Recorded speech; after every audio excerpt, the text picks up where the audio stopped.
Good morning, everybody, and welcome back. Notice the crowds are out heading off to their jobs. And have you ever heard anybody say, "Oh, I love my job so much, that's why I keep on working. I love my job, I love my job." And a lot of people, I believe, just continue to say that just to convince themselves. Do you love your job or do you not love your job? That's my question. But I love my job so much. Hey, I'm retired. That's the bottom line. I've retired. I've decided to pull the plug, and I'm no longer working for the corporate game, the rat race, the matrix, whatever you want to call it. I've decided to take a step back and do something entirely different. But I've had so many people in my life that have said, "Hey, why are you still working?" Like I've mentioned this before. I had a few people that, in my world that worked and worked and worked, and they had their full vested pensions with the company, and they kept working and working, and they had 35 years in the company, and they just kept working. And people would continually ask them, "Hey, when are you going to retire?" "Oh, I don't know, maybe in a couple of years." It was always very vague, the response, and they never really had a good answer for it. They never really said, "You know what, yeah, here's a number, here's the date, I'm retiring, I'm pulling the pin." They were very vague because I think a lot of people are scared of the very idea of retiring. And it's not always financial, because as I already said, as long as you've got a financial plan, I don't plan that far ahead anymore. I've already sat down with the accountants and the financial planners. I know what I have in terms of what the future looks like for dollars and cents. And why do people, even if they have scenarios of, they have pensions, they have all these pieces in place that they're able to continue on and honestly just keep on working? That's my question. Why do people keep on working? Again, I think it's more than just the money, because a lot of these people are 25, 30-year vets in their companies. A lot of them, because they were around so long, maybe held manager roles, director roles. A lot of them, had the best of the last 3 or the last 5 years, and they made a significant amount of money, and they've been there with the company for so long. So the finances generally, unless a person's really living from check to check currently in their role for high paying jobs, the money isn't really so much the issue from what I can tell. And you never know until you know, but we used to ask people like that. And some of my close people in my circles, we'd ask, "Hey, why are you still working?" And so they never really said. They just kept on keeping on. And then eventually they were walked. And then it all became much more clear. So there's twofold here. I've had friends that have formally retired, given their 12 months notice, say, "Hey, I'm leaving in 12 months. It's been nice knowing you." At the end of 12 months, they give you a wonderful barbecue, a baseball hat, and handshake, and see you later. And you leave on nice terms. And if you're lucky, they give you a fancy little watch. But that's what some people go through. I've seen other people go through other situations where it's like, "Nope, I'm hanging on. They're going to pay me to leave. They're going to pay me to leave." And so there are people like that were hanging on because they were putting themselves in that space, in that 53 to 55 bridge space or beyond, or working well into their 60s, thinking and hoping with all of the reductions that a lot of these companies go through, especially in corporate America, that it's a common thing. Have you heard Dell just let go another 15,000 workers, is what I heard. And a lot of them wanted to work from home. So it was a little bit of that adapting, to the way things were the last few years. But a lot of people just want to hang on for that big payout, that big payday. And I know a lot of people that were living like that were in fact waiting for that payday. And so that's part of the answer in my mind, and from my experience, what I've seen, why in fact people decide to hang on. They just keep on hanging on. Year after year, they're there. How old are you? I don't know. The best I can make out, buddy's 50 or 62. I think he's 63-ish, early 60s. I'm pretty sure he's mid 60s. Those are all questions that go around in everybody's minds. And yet these folks keep working, and they just tell you, "Oh, I love my job. I love my job." Do you love your job? Well, a lot of cases they're looking for a payout. And especially what I found was a few people that were very, very vocal about it. They wanted to hang on and hope that somewhere in the 50s that they would get this bridge payment or some kind of big severance payment. Because remember, a severance payment is usually X amount of weeks per year served, and it depends, every company's a little bit different. There are some rules of thumb, but a lot of people are waiting for that big buyout. So in a lot of cases, they're just hanging around for a severance payment. And so that begs the question, then why didn't you leave earlier? Well, because I'm waiting for that severance payment. And a lot of people, in fact, are looking just for the big payday. And when you're talking about somebody who's been in a company for 30 years, they're an upper senior position, leadership role, and then you have to pay somebody out like that a severance, that's a big paycheck on top of their pension that they've already accumulated. See, that's the thing. That's what I've started to realize. There's all these little micro games that go on in the last few years of people's employment. They're running numbers. They're thinking about what's some of the best solutions. How do I come out of here with maximum dollars? Because remember, if you're like some of the folks that, some friends I had decided to formally retire, give their notice, and they said by 55, I'm out. There was no reductions. They were kind of right somewhere in the middle of that. And they ended up basically having to just retire with what I can make out is about 12 months heads up. Oh, hang on here. We got some critters here. It's going to be kind of interesting here. And so a lot of these people were looking for the big buyout. They were looking for a way to capitalize, get that paycheck of $100,000, $200,000, $300,000 on top of their pension on the way out the door. And like I said, some of these folks that retired did so with 12 months, but you don't get anything extra. When you retire, you basically, it's a handshake, a barbecue, and sayonara. And that's when a lot of people, I know the games that they were playing were trying to hang around until somebody wanted to make them leave. And so that's a strategy, good, bad, or indifferent. That is a strategy I've seen people participate in frequently, especially in the corporate game when you have pensions and it's a company that's well known for payouts and severances, and if there's a strong history of that, then a lot of people are just waiting for that. Oh, look, we got building roofs again over there. Interesting. Always something going on here, and I'm not gonna lie. Remember yesterday we were walking, they were cutting the grass. Today it's a lot quieter, other than that those bunch of dogs back there.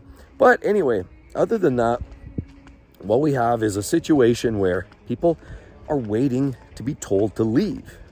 And if they're told to leave with a severance and they're saying, look, see you later, here you go, but here's a big paycheck, people love that. And so on the other hand, the flip side is there's more of a psychological element in my mind. Pardon the pun? Psychological mind? I don't know. Anyway, I'm bad. I've never said I've been a comedian, but what there actually is in a lot of cases is this psychological thing going on in people's minds about, this is my mortality. I'm staring down the barrel of my mortality. In other words, when you hit that last segment in life, essentially a lot of people see that as, this is the home run. This is the final stretch. This is home base. Whatever, however people look at it, perceive it. I look at it like it's a new beginning, and I'm opening up a whole new life here for me with, doing my side hustle, enjoying time with the family and friends, able to get away on a day like this. It's absolutely gorgeous. The sun is shining and it's amazing out here. So most people are working. I'm out here enjoying the sun, drinking my coffee, having a chat with you guys, building new friendships, because I see a lot of you are definitely relating to my messaging, my story, because this is in fact a reality of what a lot of people are dealing with, is looking at retirement. And it's hard because a lot of companies don't offer severances, a lot of companies don't offer pensions, a lot of companies don't have any of those benefits. But the reality is there are a lot that do, and those that do, often it usually means that people seem to have other ulterior motives for hanging around.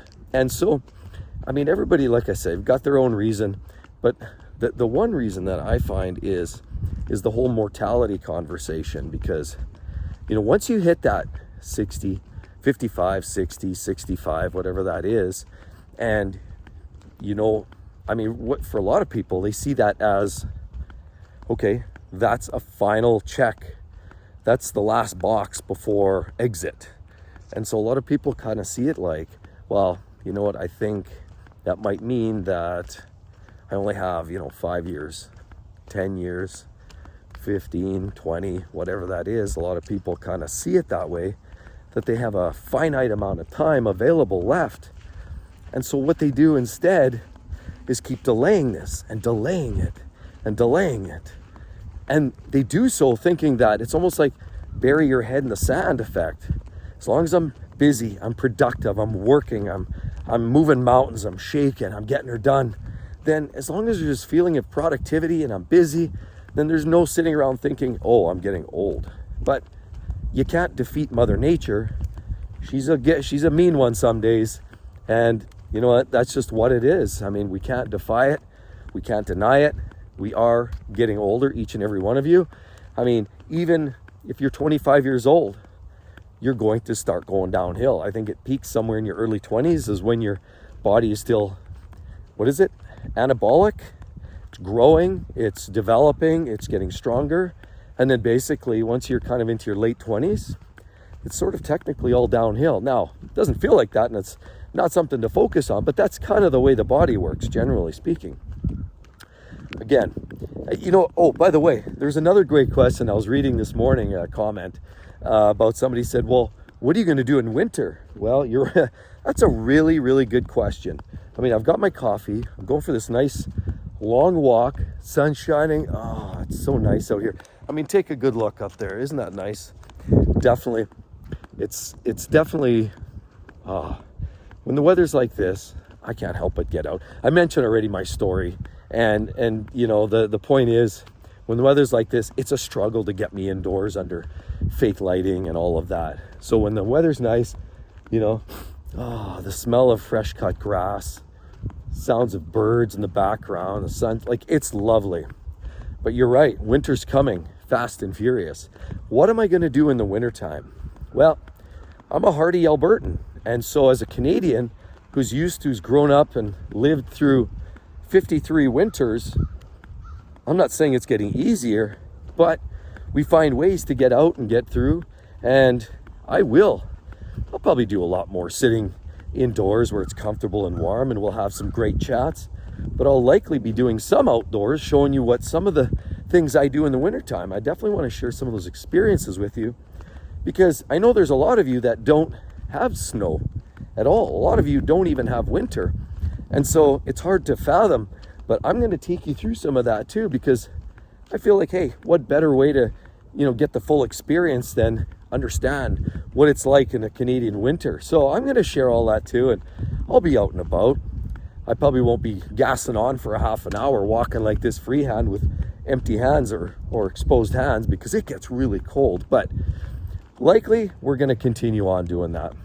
So anyway, the bottom line is, if you like your job so much, why in fact are you retired? Well, for me, I felt like the last few years was a little bit of like I said, if you watched my initial break-in video here, I really explain the entire background, the history, where I come from, the type of work I did.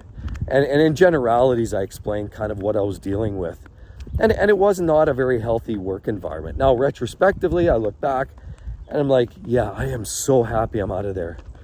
And, the way I see this was, I fortunately have a side hustle, something that's keeping me busy and motivated and feeling productive. So I was just looking more eager to get into something new, turn a leaf, get into a new place in my world, in my life that was going to feel fresh and exciting and interesting, because I was kind of getting done with the corporate game. I was kind of getting done with, being excluded from meetings, performance conversations, challenges with work staff, undermining, backstabbing. All of those things just weren't resonating with me. And maybe it's just me getting old. I don't know. Maybe I have a more sensitivity, hypersensitivity to see these things. But as time went on, it became more and more obvious. And so I was getting to a point where I loved my job, but I really couldn't go back to my job. And then this third party comes along And the idea there was to get you back in the saddle. By this point, my heart was set. It was done. I had my mind made up. It's over. I'm retiring. It's done. I'm not going through this again. I'm not going to start at the bottom. And while a lot of people have to, and I can appreciate that for sure, because that is a factor in a lot of lives. And who knows? Never say never. Maybe in 2 years I'm back in the saddle. I don't know.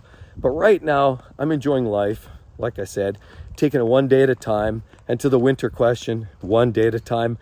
You know, the financial aspect, yes, you plan ahead. But your day-to-day, once you're retired, and this is what I love about it so much, I don't need to plan a thing. I mean, I do anyway, just with the side hustle. I'm always kind of thinking a little bit. My mind doesn't stop. But at the end of the day, I do not plan that far ahead in terms of, well, what am I going to do in December, January, February for work, employment, where I got to do this, I got to do that. I'm not worried too much about it right now, other than the finances, which we've already sorted out with accountants and financial planners. That's really the only thing you really want to make sure you have in advance. Other than that, I'm not planning a thing, and I certainly prefer to be retired. So I'd love to hear your comments down below. What are your thoughts? You know, what do you believe are the real driving factors for people sticking around claiming that they love their work? Love to hear it. Hope to see each and every one of you real soon. Bye-bye.